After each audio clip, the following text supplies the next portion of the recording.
सूरदास के भक्ति के पदों को हम लोग देख रहे थे।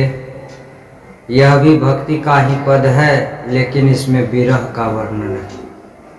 सूरदास जी ने जो विरह का मार्मिक वर्णन किया है, अन्यत्र ऐसा वर्णन दुर्लभ है। आइए सूरदास जी के भक्ति के इन वर्णन को सुने। सूरदास जी कहते हैं, यहाँ पर भगवान कृष्ण जब गोपियों को छोड़ करके मथुरा चले जाते हैं तो कहते हैं, पथिक संदेशो कहियो जाए, आवेंगे हम दोनों भैया, मैया जनि अकुलाय।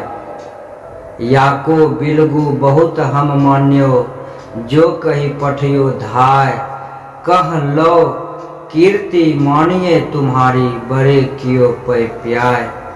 दौद की होन नहीं पावही, धूमरी धौरी गाय। यद्यपि मथुरा विभव बहुत है, तुम बिन कछु न सुहाय। सूरदास ब्रजवासी लोगनी, भेंटत हृदय जुराए। भगवान कृष्ण को बचपन की याद आ रही है, मैया यशोदा की याद आ रही है, नंद बाबा की याद आ रही है, और अपने ग्वाल बाल सखी सखा मित्र उन सभी ग्वाल बालों की और गैयों की याद आ रही है।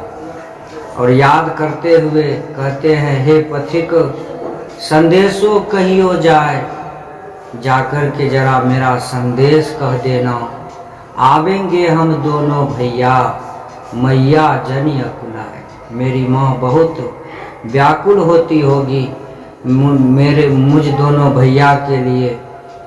मैं हलधर भाई ताऊ जिसे कहते थे कृष्ण जी, ताऊ जी को और मैं अवश्य दोनों लौट करके आऊँगा। मेरी माँ से जा कर के आप कह दीजिएगा।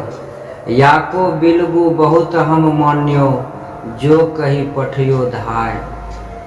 जब से हम वहाँ से आए हैं, हम भी बिलग हो करके खुश नहीं हैं। बहुत हम भी बिलग मन दुखी हैं, व्याकुल हैं।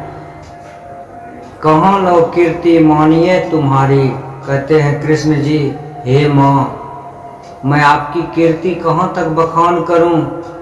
बड़े कियो पै प्याय, आपने मुझे दूध पिलाकर बड़ा किया, मैं आपकी बखान कहाँ तक कर सकता हूँ। आपने मुझे पाल पोस करके दूध पिलाकर बड़ा किया है। दो दुखी होन नहीं पावही, धूमरी धौरी गाय। हम दोनों दुखी हैं माँ यहाँ आकर के। तुम यह मत समझना कि मेरा पुत्र राजमहल चला गया तो वहाँ सुख से है। जो सुख तुम्हारे गोद में था, जो सुख तुम्हारे पास था, वह सुख माँ यहाँ सपने में भी नहीं है। यहाँ ना वह गाय है, ना वह धूल है जिसमें मैं खेला करता था, ना वह वन है जहाँ मैं गाय चराया करता था।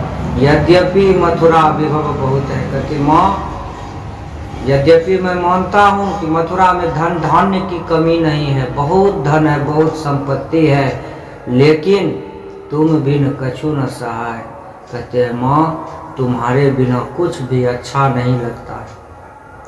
जब से मैं तुमसे अलग हुआ हूँ, तुम्हारे बिना यह मथुरा का धन वैभव मुझे अच्छा नहीं लगता। सूरदास ब्रजवासी लोगनी, भेंटत हृदय जुड़ाए। कृष्ण जी भी ललायित हैं। जिस दिन मेरे ब्रजवासी मिलेंगे, जिस दिन मेरे वृंदावनवासी मिलेंगे, मेरा भी हृदय जुड़ा जाएगा, मेरा भी हृदय पूर्ण हो जाएगा। मैं भी अपने ग्वाल बालों और गायों के लिए ललायित हूँ, द्रवीभूत हूँ।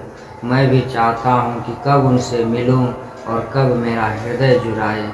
इस प्रकार सूरदास जी ने इस पद में विरह का वर्णन किया है। विरह केवल राधा और गोपियों को ही नहीं, मैया यशोदा, नंद बाबा, भगवान कृष्ण और हलधर ताऊ जी को भी है। यही विरह का वर्णन इस पद में सूरदास जी ने किया है। जय श्री कृष्ण, हर हर महादेव।